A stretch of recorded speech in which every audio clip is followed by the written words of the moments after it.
Jotugo mahikgi ne piny mar 20 odhi nyime gi timo orako motelo ne tuke mag pinje ang'wen mibiro bagi e piny mar Malawi e kinde ma tuke mag adhula okawo yueyo madundo.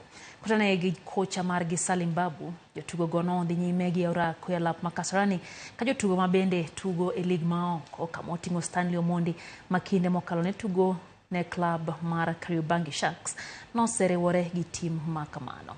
Kano owuok gi jofwambo, Salim Babu olero ni ma en kinde makare mar Kenya miyo jotugo matindo thuolo e rang'iny mamalo, gino manyalo kelo mana dongruok ne tim mar Harambee Stars ahinya te kinde ma Kenya biro temo ikruok ne tuke mag CHAN.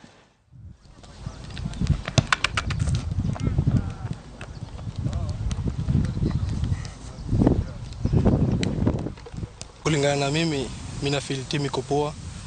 Ni actually one of the best selections mimi nimewahi witness. Ni vijana tuko poa, tunajitambua, tuko pamoja vizuri, najua tutadeliver vipoa. Imekuwa poa juu unajua kwa ball kuna kongana chemistry fulani, ile mkishapatana mara ya kwanza mko tu kimoja kama family, so hivi venye watu mpatana mara ya pili pia nadhani imekuwa more easier. Goal zetu kama team tulikuwa shaeka tukienda tournament tuweze kushinda hizo game zote mbili kwa sababu ni game semi final na finali. Sasa imekuwa round robin but lakini nijua game zote mbili tunaenda kushinda. So tumeweka vijana ready, tunakuwa set kila kitu mind na technical bench na kila mtu tukaongea naye. So tuna make sure kila kitu tunaenda kufanya kitu right kwa sababu ni team tumekuwa nayo kuanzia under 18 tumekuwa na karibu 3 weeks huko na Kisumu.